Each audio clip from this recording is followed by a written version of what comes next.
안경사 국가고시 1타 강사 복생과 함께하는 하루 10분 공부방. 오늘은 안경광학에 대해서 보도록 하겠습니다. 이번 시간에는 축과 카파각에 대해서 보도록 할 텐데요. 우리가 안광학계에서 광축이라고 하면 굴절면 각각의 곡률 중심을 이은 직선이라고 볼 수 있겠고요. 공축광학계라고 하면 굴절면 각각의 곡률 중심이 동일 직선상에 있는 광학계인데, 우리 안광학계는 눈이라고 볼 수 있는 눈을 광학계로 본다고 할 때 얘는 곡률 중심이 동일 직선상에 있지 않다. 즉 공축이 아니다. 우리는 공축이 아니라서 약간 비스듬하게 틀어져 있다. 딱 일직선으로 맞지 않는다. 요거를 조금 기억해 놓으시면 될 것 같습니다. 그래서 우리는 여러 가지 축과 각도에 대해서 공부를 하게 되는데 하나씩 볼게요. 자, 안광학계에서의 주요 선과 축이라고 나타낼 수 있는 부분인데, 첫 번째 광축이라고 하는 건데, 우리가 해부학 시간에는 안축이라고 배우겠죠. 해부학 시간에 배웠던 것으로 보면 안축. 안축의 길이 안구의 각막 정점부터 후급부까지를 이은 직선이 되죠. 안구의 정극이라고 하면 각막 정점이고, 후극 부분을 연결한 직선, 길이가 얼마다? 24mm가 정상 범위 길이가 되죠. 정시의 안축의 길이. 자, 그 다음에 동공중심선이 있어요. 동공중심을 통과하는 선, 각막면의 수직이고 입사동점과 각막 전면의 곡률 중심을 지나는 직선. 입사동점과 각막 정면의 곡률 중심을 지나는 직선이 됩니다. 지나는 직선, 동공중심선. 그리고 시선 또는 시축이라고 부르기도 하는데, 주시점과 중심화를 잇는 직선이 되겠고요. 그리고 주시선, 시선이 있고 주시선이 있는데, 주시점과 안구 회전점을 연결한 직선. 그리고 조준, 주시점과 입사동점을 연결한 직선. 그러니까 주시점과 중심화를 연결하면 주시점을 기준으로 누구나 연결하느냐에 따라서 이제 말이 달라지죠. 주시점과 중심화를 연결하는데 중간에 절점을 지나가면, 절점을 통과해서 가는 거를 우리가 시선이라고 하고요. 그리고 주시점과 안구 회전점을 연결하면 우리가 이걸 주시선이라고 합니다. 왜 시선과 주시선이 다르냐면, 시선이란 말은 우리의 시각적인 정보를 바로 볼 수 있는 중심화에 결상된 예를 말하고, 주시선이란 말은 내가 주시한다, 쳐다본다라는 개념이기 때문에 안구가 움직여야 될 수도 있거든요. 그러면 안구가 움직일 때 기준축이 되는 게 누구냐면 회전점이죠. 그래서 회전점을 지나는 걸 주시선이라고 하고, 그리고 주시점에서 입사동점을 있는 지점을 조준선이라고 한다. 조준선.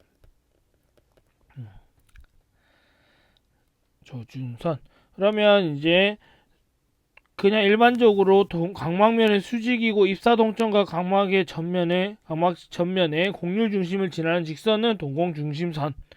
그리고 주시점과 입사동점을 지나는 건 두 개인데, 각막면의 수직으로 들어와서 통과하면 동공중심, 주시점에서 들어와서 입사동점을 지나면 연결한 직선은 조준선. 이렇게 됩니다. 이 부분이 은근히 많이 헷갈릴 수 있는 부분인데, 여러분들이 정리만 할 수 있으면 충분히 가능한 부분이 되겠고요. 자, 다음 카파각. 우리 좀 전에 공축이 아니라 그랬죠. 주시선과 그러니까 즉 시선과 광축은 우리가 일치하지 않아요. 시선과 광축은 일치하지 않습니다. 그러다 보니까 여기서부터 나타나는 문제가 생기겠죠. 부분이 생기겠죠. 광축은 동공 중심에 이제 통과되는 부분을 얘기하고 동공 중심. 근데 시선은 어디서부터? 중심화에서부터 연결된 거잖아요. 중심화로 연결된 거다 보니까 이게 어긋나 있으니까 중심화에서부터 빛이 반사되어 오는 것은 약간 강축에서 조금 틀어지게 되어 있다.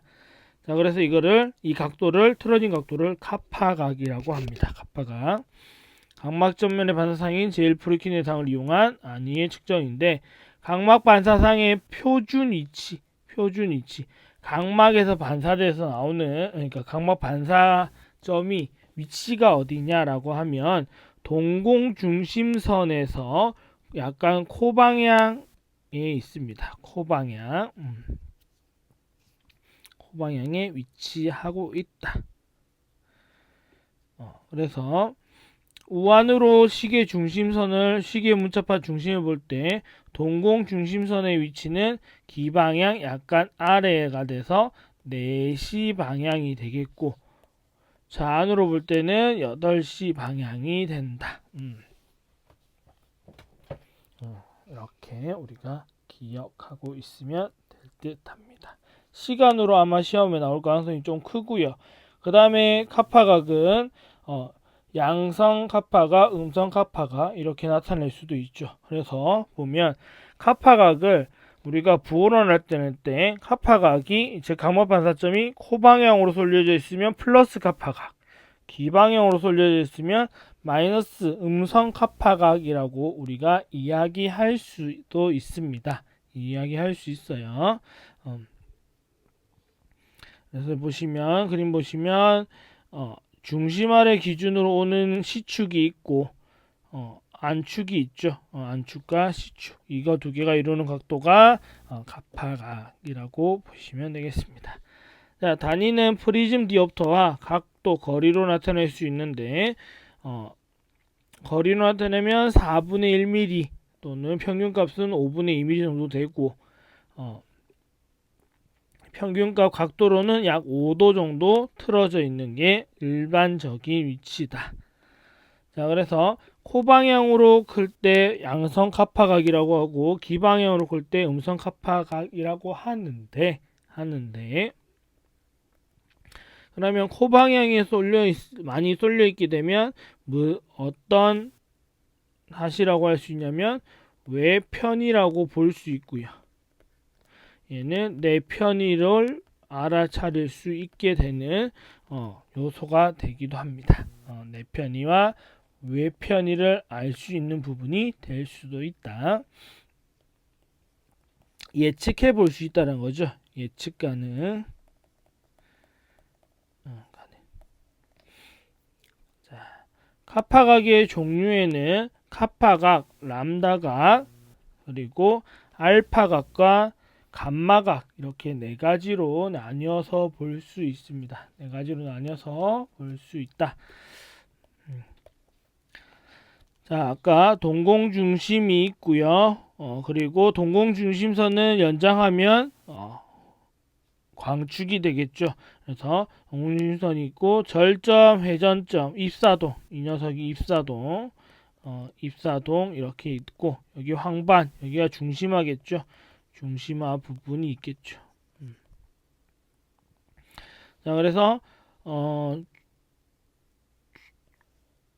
고시점이라면 주시점을 말하면 되고요. 주시점이라 생각하시면 되고, 주시점에서부터 누구와 연결된 선을 있느냐에 따라서, 각도를 재느냐에 따라서 카파각, 람다각, 알파각, 감마각이라고 우리가 부른다. 그러니까 앞에 조준선이냐, 시선이냐, 주시선이냐, 어떤 것을 기준으로 어떤 것에 대한 각도를 측정하느냐에 따라서 달라진다라는 얘기가 되겠죠. 달라진다라는 거. 주시는 아까 안구 회전점까지, 주시점부터 안구 회전점까지를 우리가 주시점이라고 했으니까, 주시점까지의 각도를 여기서 이제 람다 각이라고 이제 나타낸다. 이렇게 있는데 이거는 우리가 책 보고 안경학 책에 있는 부분을 보시고 각자의 방법으로 이거는 축과 카파각 이름의 관계는 정리를 한번 해 놓으셔야 됩니다. 이거는 여러 학생들이 스스로 외우는 방법들을 또 잘 찾기도 하거든요. 그래서 이 부분을 이렇게 간단히 넘어가도록 할게요. 자, 이번에는 그 다음 챕터에 나오는 홍채라는 부분인데, 홍채는 눈에 입사하는 광선의 양을 제한한다. 그래서 우리가 구경조리개라고 부르죠. 구경조리개. 자, 구경조리개 역할하는 것은 홍채인데, 눈에서의 입사동이라고 하면, 각막에 의한 홍채 가장자리의 겉보기상, 즉 겉보기상이란 말은 허상이란 뜻이죠. 즉 각막에 의한 홍채 가장자리의 겉보기상. 동공을 의미할 수 있는데 우선 위치는 홍채 전방 0.5mm 위치하고 있고 크기는 홍채 가장자리보다 약 13% 크다라는 거 기억할 수 있겠죠. 홍채 가장자리라고 하는 게 이제 동공이잖아요. 동공에 대한 허상이다 라고 생각하시면 될 것 같고요. 자, 다음 출사동. 출사동을 보면 출사동을 또는 사출동이라고 할 수도 있는데 빛이 나오는 출사 또는 사출은 빛이 반사돼서 나오는 경우를 가지고 묻는 거죠. 나오는 경우. 그러니까 각막에서 반사돼서 나올 때는 수정체를 먼저 만나게 되죠. 그러니까 수정체를 통해서 본 홍채 가장자리의 겉보기상. 홍채 가장자리라고 하면 동공의 겉보기상 이렇게 생각하시면 되겠고 망막에 닿는 유효광선속의 양을 결정할 수 있다. 그리고 위치는 홍채 후방 0.1mm 위치. 왜? 수정체 쪽으로 확대돼서 떠보이게 될 거니까요. 홍채 뒤쪽으로 와있죠. 크기는 홍채 가장자리보다 약간 크다. 한 3% 정도 크다. 여기서 이제 홍채를 보던 동공이라고 하는 게 맞겠죠.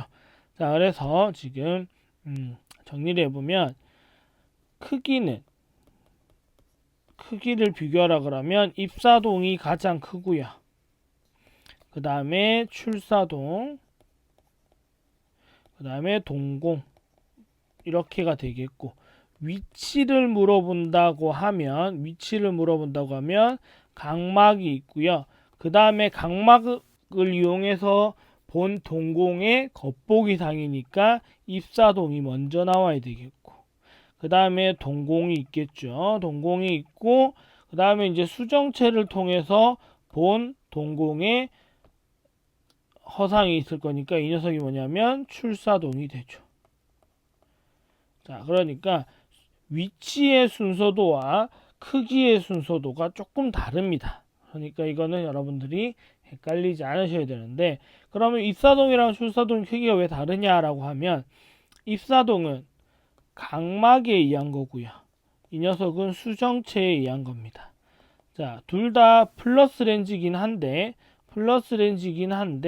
얘는 43디옵터짜리고 얘는 19디옵터짜리예요.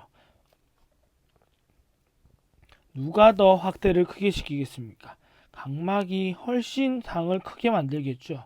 그러니까 입사동이 출사동보다는 클 수밖에 없는 겁니다. 동공보다는 출사동이 크긴 크지만 그래도 입사동에 비교할 크기는 아니라는 거죠. 이렇게. 그러니까 우리가 이거를 또 기억할 때 입사동, 출사동 또는 사출동을 기억할 때 누구 때문에 보이는 거다라는 걸 기억하면 입사동이 클지 사출동 또는 출사동이 커야 될지가 머릿속으로 바로 정리가 될 거고 그리고 돋보기란 거는 이렇게 약간 확대시켜서 약간 떠 보이는 느낌이기 때문에 제자리에 있는 게 떠 보이는 느낌이죠. 그러다 보면 위치가 왜 동공을 기준으로 이렇게 위치하는지 알게 되겠죠. 돋보기 여기가 이제 보는 렌즈니까 이 녀석이 렌즈니까 렌즈 쪽으로 쏠려간다. 왜 얘들이 볼록 렌즈니까 그쪽으로 빛이 상이 마치 떠 있는 것처럼 보이게 된다라는 거. 이렇게 정리를 할 수 있으면 또는 개념을 잡으실 수만 있으면 되겠습니다. 자, 동공직경 변화와 크기인데요. 동공직경의 변화와 크기, 야간 근시에 따른 정시원시 근시의 변화, 밝은 곳에서 어두운 곳으로 이동시, 밝은 곳에서 어두운 곳으로 이동되면 동공이 확대되겠죠. 동공이 커진다. 이렇게 되면 동공이 커진다. 자, 동공이 커진다. 정시는 근시로 이행이 될 거고, 원시는 근시 쪽으로 이행이 되려면 교정이 되는 부분이죠. 그러니까 약한 원시 또는 정시로 이행이 되겠고요. 근시는 더 심한 근시로 이동이 된다. 그러니까 전체적으로 동공이 커지면서 눈의 굴절력이 증가한다. 얘만 기억하면 되겠죠. 눈의 굴절력이 증가한단 말은 다 초점이 막막 앞으로 조금씩 당겨져 올 거다. 그러니까 정시는 근시로, 원시는 정시로, 근시는 더 큰 근시로 이렇게 되겠죠. 조절력이 동일할 때의 동공 크기는 근시가 가장 크고 원시가 가장 작다. 이 말은 조절 사용하는 양이 다르다는 거죠.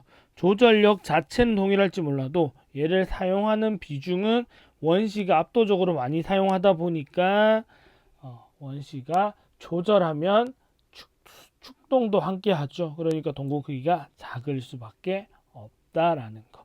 이거 항상 새롭게 외우실 필요 없고요. 여러분들이 공부하시면서 같은 개념을 배웠던 알고 있는 개념을 조금씩 적용시켜 보시면 충분히 해낼 수 있습니다. 자, 피사체 심도와 초점 심도인데요. 심도라는 말은 명확하게 볼 수 있는 범위라고 생각하시면 돼요. 범위. 심도 있게라는 말은 깊이 있게라는 말이잖아요. 그러니까 깊이를 말한다. 범위, 깊이 라는 걸 얘기하고요.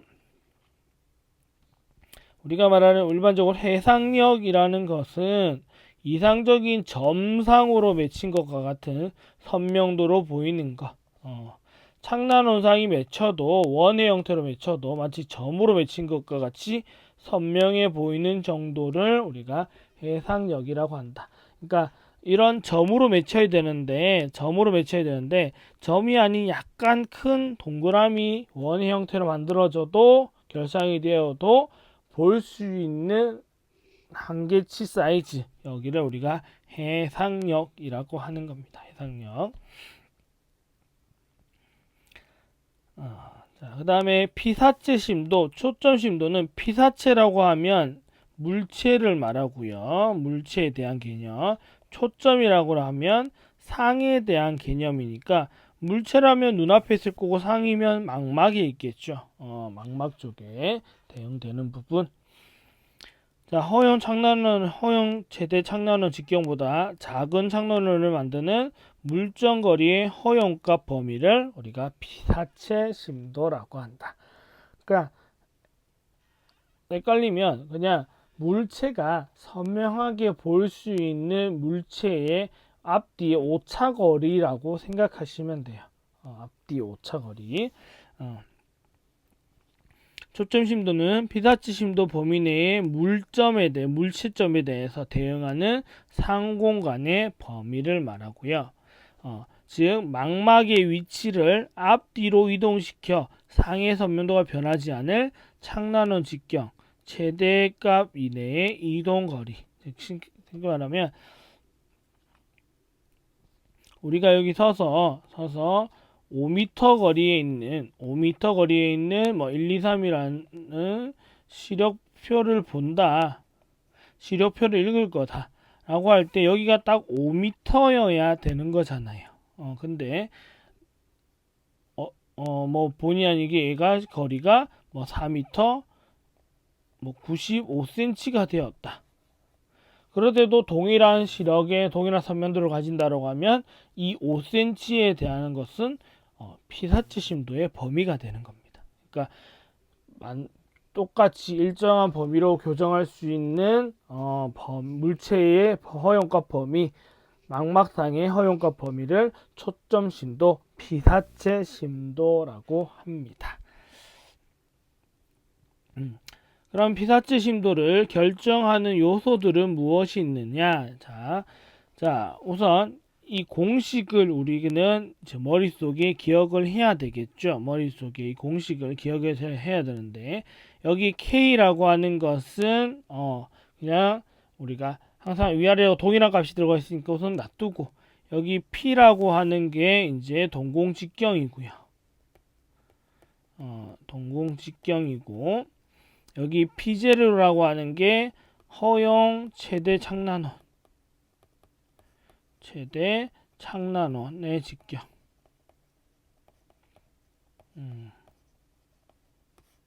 자, 그리고 디옵터는 눈의 굴절력, 안광학계 또는 눈의 굴절력. 자, 여기 플러스 S라는 말은 물체 버전스, 물체 거리를 버전스 디옵터화 개념으로 나타낸 거. 자, 이렇게 있으면 지금 이 결과값이 커져야 좋은 겁니다. 커질수록 좋은 거다. 범위가 넓을수록 좋다라고 했을 때, 그러면 동공직경은 분모에 있는 거다 보니까 작아져야지만 된다. 그러면 입사동 직경의 크기에 반비례한다. 자, 그 다음에 허용 최대 창난원은 분자에 있잖아요. 분자에 있으니까 비례하겠죠. 비례. 그 다음에 눈의 굴절력도 분자에 있네요. 그러면 눈의 굴절력에 비례한다. 자, 근데 이제 여기 3번이 특이점이죠. 물체 버전스 분자에 있는데도 불구하고 물체 버전스의 크기에 반비례한다라고 나와 있습니다. 얘가 더하기 값인데 분자 값인데 왜 반비례하냐라고 하면, 물체 버전스라고 하는 건 버전스는, 자, 공식에는 플러스 S라고 되어 있지만 이 물체 버전스는, 물체는 다 어디 있다? 눈앞에 있죠. 눈앞에 있는 물체를 볼 거니까 마이너스 디옵터를 항상 가지게 됩니다. 항상 마이너스 디옵터를 가지게 되니까 여기 플러스 S지만 KD' 플러스 S지만 얘를 교치면 KD' 빼기 S와 같다. 같다. 근데 버전스니까 거리분의 이를 역수를 취해주면 이렇게 구할 수 있죠. 구할 수 있어요. 자, 그러면 얘를 생각해 보면 물체 버전스는 마이너스 값이라서 반비례한다는 거 있고, 그 다음에 얘를 조금 더 디테일하게 보면 물체 거리의 비례죠. 왜? 물체 거리가 멀리 있으면 멀리 있을수록 피사체 심도는 깊어진다라는 거니까. 왜? 물체 거리가 커지면 이 디옵터 값이 내려가니까 전체 값은 다 빼는 값이 작아지니까 전체 값은 증가할 수밖에 없으니까. 그래서 이거 개념을 좀 정리를 해 놓으셔야 되겠습니다. 그러니까 이 공식을 눈에 당장 익히지 못한다, 바로 쓸 수 있는 정도로 못하겠다, 그러면 이 공식이 가지고 있는, 그러니까 이렇게 이론적인 개념을 먼저 또 생각하시면 충분히 이 피사체 심도에 대한 내용을 여러분들은 잘 마스터 하실 수 있을 거라 생각합니다. 자, 우선 오늘은 이 정도 하고 정리하도록 하겠습니다.